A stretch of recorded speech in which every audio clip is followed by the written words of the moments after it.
Ready? 액션. 여러분 안녕하세요. 오롱부장입니다. 오늘 하루 잘 지내셨습니까?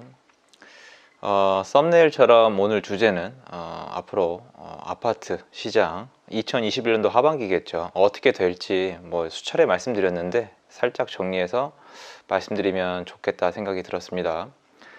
근데 아시겠지만 여러분 뭘 바라고 제 영상을 보시는지 저 가끔 제가 여쭤보긴 하지만 미래는 신의 영역이죠. 그래서 사실은 아무도 알 수가 없습니다. 맨날 모른대. 그렇죠. 제 생각을 말씀드리겠습니다. 일단 그냥 시원시원하게 말씀을 드릴게요. 그리고 의견이 맞지 않는 분들은 사실 제가 늘 의아해하는 건데, 여러분 보세요. 저는 오늘 아파트 값이 오를 거라고 할 겁니다. 근데 오를 거라고 얘기하는데 제가 틀렸다고 생각하시는 분들은 잘 생각을 해보세요. 저는 아파트를 사놓고 오르기를 기다리는 사람인데, 제가 틀렸다는 뜻은 저는 앞으로 이제 망할 거란 뜻이거든요. 그럼 망할 사람한테 굳이 욕을 하실 필요가 없지 않을까 싶습니다. 사실 저는, 왜냐면 정말 폴싹 망할 텐데 라는 생각이 드는데요. 자, 여러분 지금 시장이 어떻게 돌아갈까요? 당연히 또 저한테 악플 다신 분들은 기억을 아예 안 하시겠지만, 자, 이제 6월달이 넘었고요. 전세가 다시 오르기 시작을 했습니다. 전세는 분명히 오르고 있습니다. 특히 서울시장 중심으로 오르고 있는데요. 지금 시장의 전반적인 문제는 수요와 공급을 떠나서 다른 부분을 말씀을 드릴게요. 여러분 지금 시장이 오르는 아파트가 전세랑 매매랑 같이 오르고 있습니다. 이게 무슨 뜻일까요? 이게 부동산 시장에 관심 있는 분들은 아실 거예요. 재밌습니다. 매매가 거래량이 지금처럼 적으면 원래는 아파트는 상승하지 못해요. 여러분 아시잖아요. 주식시장에서 이 주식이 오를 때 어떻게 됩니까? 거래량이 거의 터지죠. 부동산도 똑같이 나는데 거래량이 늘어야 돼요. 근데 거래량이 진짜 없거든요. 지금 진짜 없는데 매매가가 올라가죠. 전세도 많지가 않거든요. 근데 전세가는 올라가죠. 근데 전세가랑 매매가가 또 이런 식으로 같이 올라가죠. 전세도 거래가 적고 매매도 거래가 적은데 둘 다 가격이 올라가고 있습니다. 그리고 예전 역사를 돌이켜 봤을 때 매매가가 오르잖아요. 매매가가 올라가면 전세가가 잠깐 같이 오르다가 같이 못 올라가요. 못 따라가는 겁니다. 실제로 거기 전세로 사는 사람보다 매매로 사고 싶은 사람이 많이 몰릴 때, 투기 세력이 몰릴 때 이런 증상이 일어나죠. 자, 그리고 매매가 많이 이루어지잖아요. 그럼 전세를 많이 내놓잖아요. 그러니까 사실은 매매가 많이 이루어지면은 전세가 내려갑니다. 쉽게 얘기해서 늘 이런 건 아니지만 두 개가 같이 올라가는 현상은 잘 일어나지 않아요. 쉽게 생각을 해봅시다. 여러분이 갑자기 이 지역에 아파트를 많이 사고 싶어요. 투기 세력이 몰렸어요. 그럼 여러분 사서 들어가 살 거 아니죠. 그러면 전세를 놓겠죠. 그럼 전세 물건이 늘어나죠. 그럼 전세 가격이 오르기가 어렵겠죠. 어지간해서는. 자, 거꾸로 갔습니다. 이 아파트 값이 오르지가 않아요. 이 아파트 값이 오르지가 않으면 사람들은 이 아파트를 소유하고 싶은 마음이 싹 없어집니다. 지금이나 이렇지 옛날에 서울의 주요 지역 아파트 전부 다 미분양이었어요. 아무도 갖고 싶지 않죠. 갖고 싶진 않은데 거주지는 필요하니까 어떻게 됩니까? 전세를 원하죠. 그게 예전에 2014년도? 2013, 14년대 우리 그 전세난이 터졌을 때 그때 현상이죠. 그러니까 매가가 가만히 있으면 전세가가 올라가는 현상이 있어요. 언제? 수요와 공급, 집 자체가 충분하지 않을 때는 이런 식으로 하나가 올라가면 하나가 멈추고 하나가 올라가면 하나가 멈춥니다. 근데 지금 어떻게 되고 있죠? 둘 다 올라가고 있죠. 이거는 비정상이에요. 기현상입니다. 굉장히 무서운 현상입니다. 뭔 뜻이냐면 전세도 절대적으로 물건이 부족하고 매매도 절대적으로 물건이 부족하다는 거예요. 자, 두 가지를 쪼가려 봐야겠죠? 매매 물건은 왜 이렇게 부족할까요? 팔 수 없으니까. 이건 제가 더 이상 말씀 안 드릴게요. 지겹잖아요. 여러분이 집주인인데 10억이 남아요. 10억이 남는데 7억을 세금으로 내래요. 사람은 안 팝니다. 그리고 세금 때문에 무서워서 파실 분들은 아마 팔았겠죠. 자, 그러면 전세는 왜 이렇게 물건이 부족할까요? 그렇죠. 이런 거예요. 아까 말씀드렸잖아요. 집을 사도 팔 수가 없죠. 집을 사면은 세금이 비싸고 집을 팔아도 세금이 비싸니까 집을 소유할 수가 없잖아요. 지금 다주택자들은 집을 못 사거든요. 근데 문제는 다주택자가 전세를 제공하니까 전세도 없잖아요.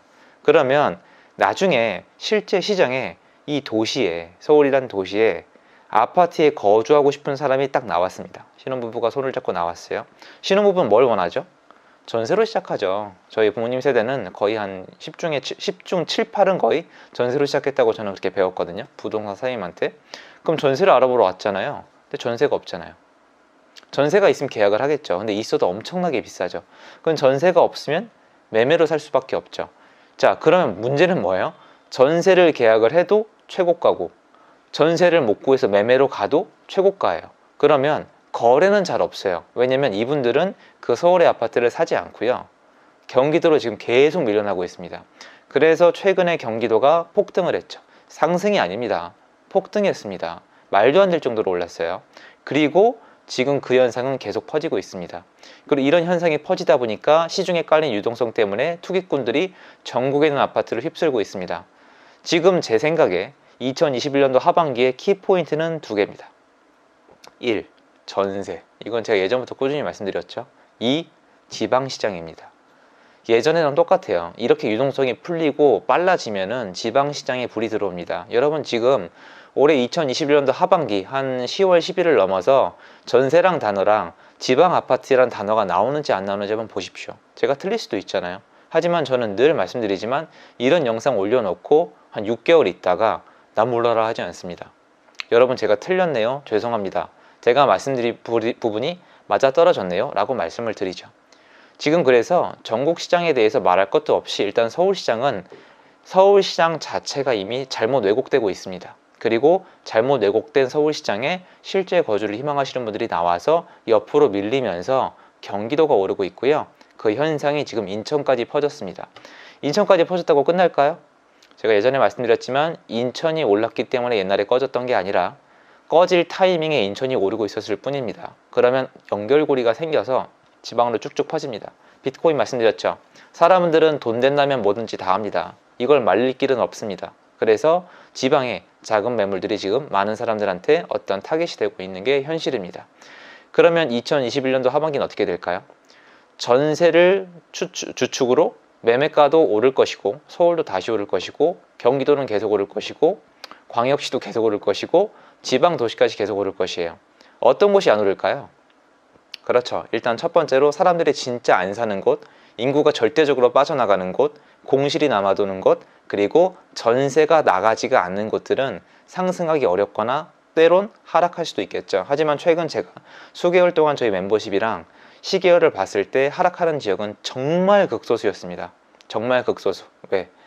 사실 지금 미분양이 거의 다 해소가 돼 있으니까요. 그래서 여러분 제 얘기를 들으면 뭔가 화가 나실 분도 있는데 제 얘기를 좀 들어주세요. 제 얘기를 좀 들어주시면 좋을 것 같아요. 왜냐면 여러분 지금 집값이 오르잖아요. 집을 못 사신 분들이 화가 나는 건 제가 이해를 해요. 근데 그분들이 뭐 멍청하다 어떻게 하란 말을 할 게 아니에요. 그게 아니라 여러분 지금 집을 가지신 분들도 되게 두려워요. 근데 이분들이 오해하시더라고요. 집 가지신 분들이 집값이 무섭게 올라가니까 무섭다 그러잖아요. 어머님들이. 그럼 거짓말 하는 줄 아는데 아니에요. 진짜 무서워하세요. 왜냐면 저희 어른 세대는 알긴 아세요. 지금 이런 식으로 건전하지 않게 중간 조정도 없고 브레이크 없이 몇 건의 거래만으로 호가 띄우기 식으로 계속 오르잖아요. 이게 나중에 공급 폭탄이 떨어지면은 정말 무섭게 떨어질 수가 있습니다. 그 와중에 지금 수요 공급이 엉켰는데 2021, 2022, 2023, 2024까지 사실 불투명하고 공급이 없죠. 근데 지금부터 계획하는 것들이 있잖아요. 3기 신도시랑 재개발, 재건축이랑 지금부터 건축허가 내주는 것들은 추후 3년, 4년 후에 갑자기 입주가 쏟아질 수가 있어요. 지금부터 최선을 다하면 3년, 4년, 5년 후에 어느 시점부터는 공급이 이루어질 수가 있어요. 근데 그때 문제가 뭐냐면 그때 공급이 폭발적으로 풀릴 때 과연 기존에 겹겹이 쌓여있던 그 거품 구간이 어떻게 될까요? 많은 사람들이 지금 쉽게 생각하시면 초이스가 없어서 집값이 올랐는데 초이스가 생긴다면 누가 비싼 가격에 집을 살까요? 그 시장에는 대비를 하셔야 돼요. 그거야말로 산이 높으면 골이 깊다는 건데요.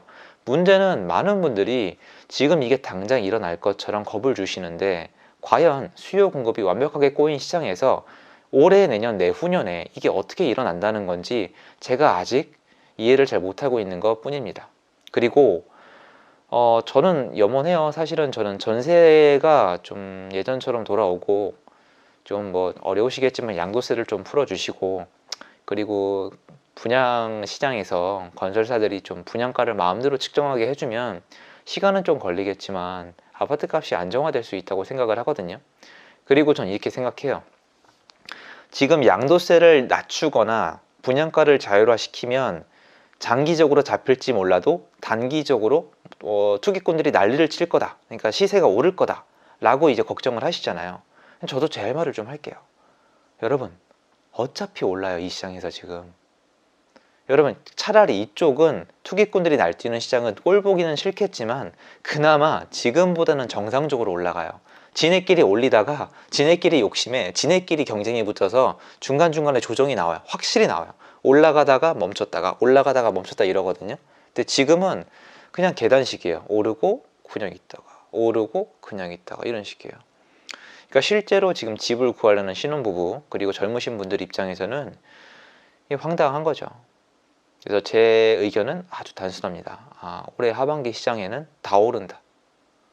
정말 허접한 의견처럼 보이시잖아요. 그러면 여러분이 6개월 지나서 제 의견을 들어보고 틀렸으면 틀렸다고 쓴소리를 해주세요. 저는 그렇게 갈 수밖에 없다고 생각을 하고 있습니다. 세부적인 내용은 제가 시간이 좀 부족한 것 같습니다.